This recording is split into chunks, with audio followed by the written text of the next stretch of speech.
Hello, everyone. I'm Michael Serapio.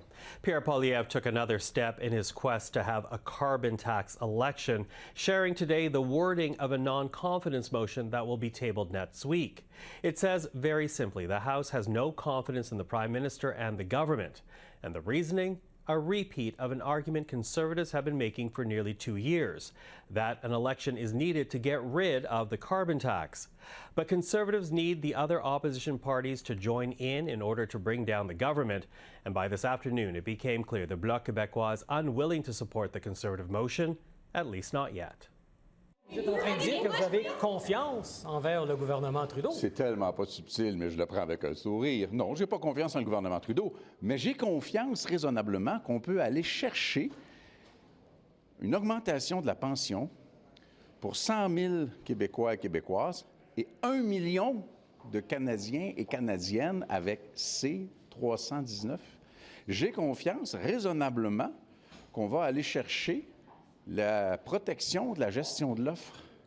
Et j'ai confiance raisonnablement que si nécessaire et si les libéraux ne livrent pas nos demandes, on aura largement le temps de les faire tomber dans des délais raisonnables.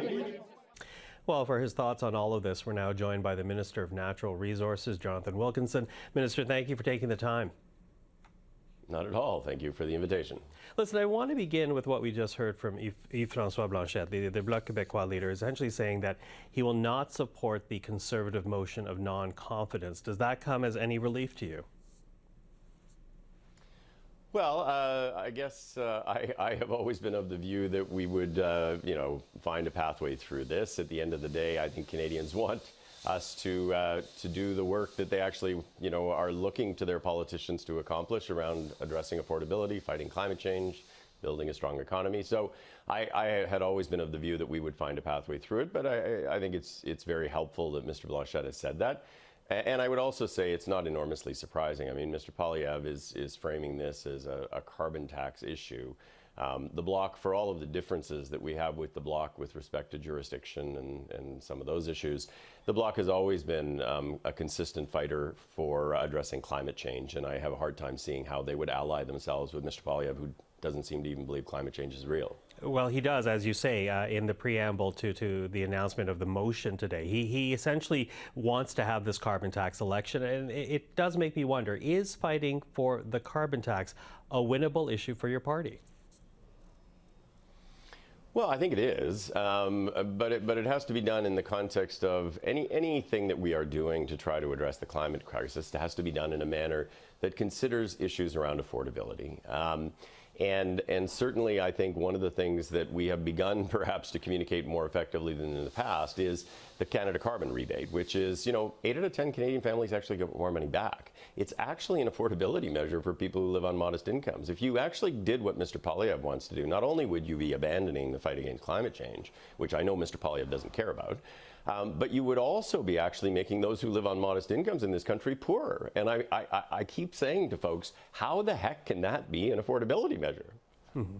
Well, except that, Mr. Poilievre has been very successful in convincing people that the carbon tax is essentially associated with affordability challenges. And I appreciate what you're saying, that, Liberals should be talking up how it helps people more with the rebates. But is it too late? We've been years into this carbon regime. We've also been years into this argument that the carbon tax is making Canadians poorer. Is it too late to try to change the message and the perception around this tax? I don't think so. I mean, you've got to remember that this government won elections in 2015 and 2019 and 2021 on a campaign platform that included a carbon price in our climate plan. Mr. Poilievre has tried to actually muddy the waters over the course of the past number of months since he became the leader of the Conservative Party of Canada. But I would say, Mr. Poilievre, let me put this in very blunt terms. Mr. Poilievre is a liar. At the end of the day, 300 economists across this country all validate the fact that people get more money back, and that it's those who live on more modest incomes that actually get the most back. They also validate that the carbon price is perhaps the most efficient way to actually reduce carbon emissions. So Mr. Poilievre has managed to muddy the waters somewhat. We need to do a better job of communicating on a go-forward basis. But I would just say, The facts are all on the side of the government, and Mr. Poilievre is telling people lies. Except that it's not just Mr. Poilievre now. We now also have the NDP leader Jagmeet Singh softening his support on the consumer portion of the carbon tax, saying that Canadians are doing their part, but it's your government that continues to give money to the oil and gas sector. So what do you say to that? Well, I guess I would say a couple things. I mean, I think the first is it's amazingly disappointing, I think, for progressive Canadians, and in particular for people who voted for the federal NDP in 2021, that the NDP seems to be taking its cues now from Pierre Poilievre. It's the second time in 2 weeks that Mr. Singh has done exactly what Mr. Poilievre asked him to do. And I think it's also enormously disappointing for New Democrats and for progressives that the NDP essentially has put itself in the position where they have no plan to address climate change. Their plan in 2021 was pretty uncredible, but at least they actually had a carbon price, which gave them some level of a plan that made sense. They don't even have that anymore. So I would say that's number one. Number two is, I mean, Mr. Singh can, go on and on about the oil and gas and subsidies and this and that. I mean, this government's the first government in the world that has actually put in place a fossil fuel subsidy framework where we actually do not provide subsidies to fossil fuel companies. There is no other country in the world, and certainly no other oil and gas producer that has done that. And if he's referring to investments that actually help to reduce emissions, well, that's actually part of a climate plan, and part of the problem with the NDP is they actually don't understand how to reduce emissions. Mm-hmm. But, your government did provide Atlantic Canadians a carve-out from the carbon tax, and whatever your party's reasoning is for that, did that not create the impression that the carbon tax does not have to be as strict as it is? Well, I can't speak to what people's impressions of that were, but what I would say is it wasn't a carve-out, it was actually a pause. And the reason was, it was affordability. Like, the people who are on home heating oil are pretty much the only people in Canada who actually do not get as much back in the rebate as they pay, because heating oil is so expensive. But that's not true of everyone else. 8 out of 10 Canadians get more money back. And so the price works, and it works in a way that's affordable. With respect to heating oil, we needed to address a very specific issue, and we're doing that by giving people free heat pumps to be able to actually ensure that they reduce their energy bills and improve the overall efficiency of their building. Minister, I appreciate your time, especially given the carbon tax election that Pierre Poilievre is trying to push for. Really appreciate you speaking with us today. All right. Thank you. Well, time now for a look at what happened in politics today. Conservatives will get a chance to bring down the government and trigger an election in a vote of non-confidence next week. Conservative leader Pierre Poilievre announcing today that the motion will simply read, "The House has no confidence in the Prime Minister and the government." Conservatives say they want a carbon tax election, but the Bloc Québécois has already shared it will not support the motion. As for the NDP, it has not made its position known, but the Liberal House leader Karina Gould had this to say. There are consequences to the actions that people take. This is real. This is not a game. The fact of the matter is that what we do in this place matters, and it has real and tangible consequences on the lives of Canadians. And what Mr. Singh did when he backed away from the supply and confidence agreement, which was his decision, is it demonstrated that, again, he didn't understand what the consequences were. And so if he cares about climate change, if he cares about pharmacare, if he cares about dental care, if he cares about continuing to advance a progressive agenda for Canadians, well, he's going to have to demonstrate that to Canadians next week. The Prime Minister may soon be losing his Quebec lieutenant. Several media reports saying Pablo Rodriguez will resign from cabinet Thursday. The current Minister of Transport reportedly leaving his portfolio so that he can run for the leadership of the Quebec Liberal Party. The provincial party has been without a permanent leader for nearly 2 years, and its leadership race will begin in January. Rodriguez will reportedly stay in the Liberal caucus as an MP for now. We are announcing further measures, specifically, importantly, with respect to international students. And finally, Immigration Minister Mark Miller announced further cuts to the number of Canadian study permits that will be available to international students. Starting in 2025, the government will reduce the amount of study permits by 10%. It cuts the number down by about 48,000, and that is on top of the 35% reduction made earlier this year. The immigration minister also says work permits for the spouses of international students will also be cut, decisions that have been made to reflect current and expected economic challenges. Well, let's get back to this motion of non-confidence the Conservatives are hoping to table next week. Already, we're hearing the Bloc Québécois rejecting the idea even before it is officially tabled. So for his thoughts on this and other matters, including the by-elections that took place on Monday, we're now joined by polls analyst Éric Grenier, the man behind the writ.ca. Check it out on Substack. Éric, thank you for joining us. Happy to be here. Listen, you know, clearly there's an incentive here for Conservatives to bring down this government. But I'm wondering, when you look at the polling numbers, the reasons and the arguments you're hearing and looking at from Canadians, when it comes to the Bloc, does it at all surprise you that they are at this point unwilling to support this motion? Not really. I mean, you would look at where they are in the polls. They'd probably pick up seats if there was a new election. They just won a by-election in a seat they haven't held pretty much forever. But there isn't that much incentive for them to go to the polls because they're in a much better bargaining position than they've been for the last few years. And when you actually look at the polling in Quebec, Quebecers aren't as keen on going to an election because the Canadians who want an election tend to be Conservative voters. There's not as many of them in Quebec. So I think that the Bloc is actually following what most of their supporters would prefer, is that they extract more from the government rather than precipitate an election. Because the Conservatives right now are poised to win a big majority government. They wouldn't need a single seat in Quebec to do it. And they're only at about 20-25% support in Quebec. So there is an argument there for Blanchet to say English Canada would give Quebec a Conservative government, and as he said today, exchanging Justin Trudeau for Pierre Poilievre is not in what he thinks are Quebec's interests. So at the end of the day, there is more political advantage for the Bloc Québécois for a minority Liberal government than, as you say, a Conservative majority.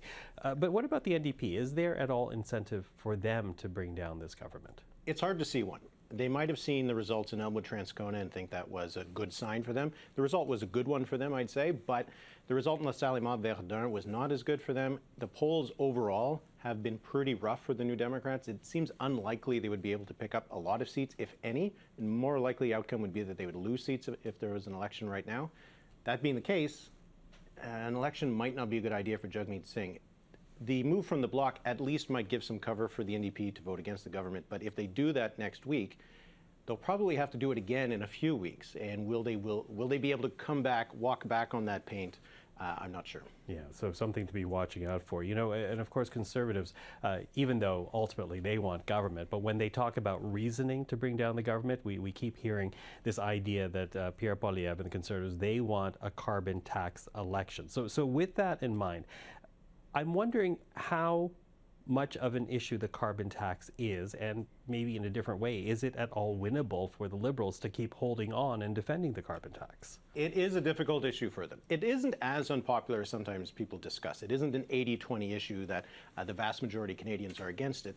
It all depends on how it's sold. When it's discussed as an issue to bring down greenhouse gas emissions, it's relatively, I wouldn't say popular, but it's not overly unpopular. When it is presented as a tax, when there's polling about the carbon tax increasing, very unpopular. So it isn't a good issue for the Liberals. It is a good issue for the Conservatives, primarily because they're the only one on that side of the issue. The NDP is starting to move away from it, though we'll see what they come out with. It doesn't apply in Quebec, so for the Bloc Québécois, it's not an issue at all.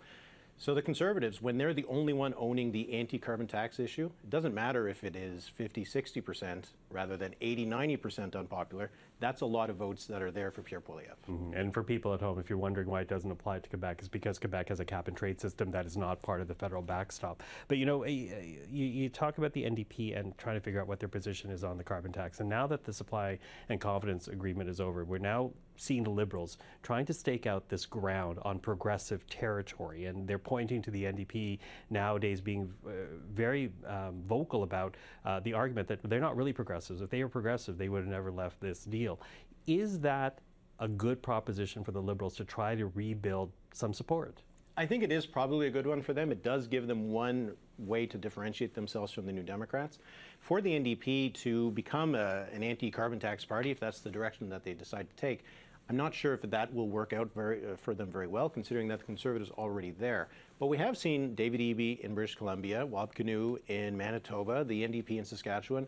and in Alberta, moving away from those issues. So in Western Canada, where it is primarily a blue-orange fight, might be a good issue for them. In Ontario, in Quebec, parts of Atlantic Canada, I'm not sure if getting away from the environmental issue as an important issue for the NDP, I'm not sure if that helps for them, because their support is generally progressives. In Western Canada, it's a little bit more mixed as we see at the provincial level. Mm-hmm. You know, you mentioned Western Canada. I do want to also talk about the by-election, particularly in Elmwood-Transcona. You know, we know that the loss of Montreal is not good for the Liberals right now, but when it comes to Elmwood-Transcona, I'm wondering what you might extrapolate out of that race, because the NDP performed almost as well as they have. But what really was interesting was the amount of support the Conservatives were able to build in that riding 2024 versus 2021. What does that tell you about any future election? It is a really interesting outcome because, as you said, the NDP vote more or less held up. They only dropped less than 2 points. They still got nearly 50% of the vote in that riding. It was the Conservatives that gained about 16 points. If that happens in other parts of Western Canada, the BC Interior, Northern Ontario, that is going to be rough news for the New Democrats. But if it is something that was more, let's say, Manitoba specific, probably not a big problem for the NDP. The problem would be for the Liberals. Their vote dropped 10 points. The Conservatives increased, like I said, 15, 16 points. There's a lot of other seats in Winnipeg that aren't blue-orange races. They're blue-red races. But if the Conservatives pick up that much support, there's not going to be a lot of Liberal MPs from Winnipeg left. Okay, something to watch out for. Eric, always appreciate the insight. Thank you for this. All right, thank you. Well, let's turn our attention now to the public inquiry into foreign interference. Today, the Hogue Commission heard testimony from former Conservative leader Erin O'Toole and current Conservative MP Michael Chong. Chong saying, in his opinion, it is the responsibility of the Prime Minister to notify MPs if they are the targets of foreign interference, saying the Prime Minister has a unique responsibility for national security and the machinery of government, and to ensure that national security information flows to the appropriate people. Chong says Trudeau did not do that. And it was not just Michael Chong who testified at the public inquiry today. Jenny Kwan is the NDP Member of Parliament for the riding of Vancouver East. She gave testimony to the Hogue Commission this afternoon. Ms. Kwan, thank you for being here. Always nice to see you. Thanks for having me. Listen, I know you're not free to share everything about what happened with you, but you know, I think it's probably worthwhile, as you did testify today before the Hogue Commission. For people at home and who've not perhaps been following this very closely, why do you think you were targeted by the Chinese Communist Party? Well, I've been advised by CSIS that I am an evergreen target. So that is to say that I expect to be a target ongoing into the future by the Chinese Communist Party. With that being said, I think there are a number of reasons why I think I'm going to be a target and an ongoing target. One of the things that we know the Chinese government do not like is for people who will raise issues of human rights violations taking place in China. You know, there are these 5 items, what they call the 5 poisons that the Chinese government do not like, and those are issues that I am actually very active on, and most particularly on the issue around Hong Kong and what's happening with Hong Kong with the national security law and its implications, the tearing up of the one country, two system agreement, and the impact for the people of Hong Kong, the jailing of human rights activists, journalists, and parliamentarians in Hong Kong. Those are of grave concerns, and I'll continue to speak up around it. The issue, of course, on the Uyghurs is a ongoing concern as well, and so there are a number of these issues to which I know the Chinese government do not want people talking about. However, I will continue to raise these issues and use this platform that I have to be that voice where people are being silenced. You know, it's interesting, you use the word platform, and without a doubt, you are a high-profile Canadian, but I'm wondering about other Chinese Canadians who are not as high-profile, who, like you, are speaking out about human rights abuses as well as civil rights abuses in Hong Kong, in the People's Republic of China. What kind of harassment do they face? Well, people have told me and how scared they are. In fact, I'm a very privileged person in this regard. I'm a member of parliament, and that comes with some additional privileges, I would say. And also, I don't have family members in Hong Kong or in China. There are many people who've spoken with me where they do have family members in Hong Kong and China, and they're gravely worried about their safety. And so when they speak up or when they engage in pro-democracy rallies or raise these issues, they're very worried about what could happen to their family members. And so people do raise these concerns, which is why it's so important for the Canadian government to address the foreign interference issues seriously, to take it seriously. There are many, many areas to which needs proactive engagement from the government and action from the government so that we can send a clear message to states and countries who are engaging in foreign interference activities here in Canada that we will not tolerate it. We will not sit silently by and allow for it to happen. We also need to engage in a series of actions, including the enactment of Bill C-70 and put it into practice and sort of take proactive measures to protect Canadians.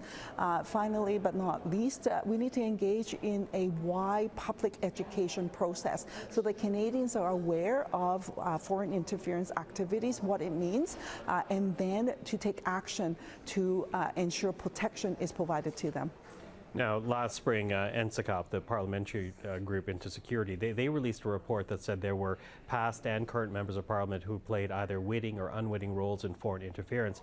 Names were not named publicly, and when the commission started this week, Commissioner Oak said that she would not be pursuing the release of names. Do you find that disappointing?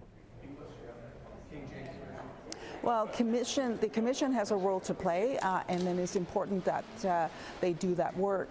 And under the mandate that they have and the various requirements that they have.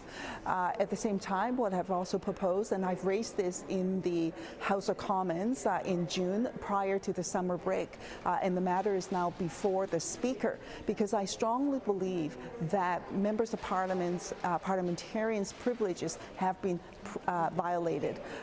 You know, we're all under a cloud of suspicion for foreign interference activities. Those of us who are of Chinese descent or South Asian descent are particularly at risk of this because of the findings of foreign interference activities undertaken by the PRC and what's happening also by India. And so to that end, we have to take proactive measures to protect the privileges of parliamentarians, which is why I proposed to the Speaker that we should refer the matter to, as an example, to Prague, and for Prague to undertake to review this matter, and so that we can, in fact, take action for the next steps. And likewise with the Senate, there should be a parallel process for the Senate as well, although I'm not of the Red Chamber, so I can't really comment to that, but that's something that should be considered as well, or alternatively a joint committee in looking into the matter. So that has to do with Parliament, but out of this commission, again, you testifying today, what do you hope at the end of the day comes out of this whole commission? I'm looking forward to really receiving the recommendations from the Commission and, of course, the findings of the Commission. The Commission is embarking in this process, so I won't prejudge what they will find or not find. What is important, of course, is that work is undertaken and for the Canadian government to take foreign interference activities seriously, and there has to be change with what's going on right now on how the government is handling the matter, all the way from the structure of our system on how foreign interference activities are being dealt with, to the dissemination of information, and sometimes the sort of gatekeeping, if you will, activities that are taking place by the National Intelligence, the NISA's, the NISA to the Prime Minister, where that role, that position, is engaged in gatekeeping, in preventing the Prime Minister, Cabinet in receiving information, or alternatively, even editing or changing national security products. Jenny Kwan, I really appreciate the time this evening. Thank you for this. Thanks for having me. And that is Primetime Politics for this evening. For everyone here at CPAC, thank you for watching. I'm Michael Serapio. Primetime Politics is back tomorrow. Until then, take care.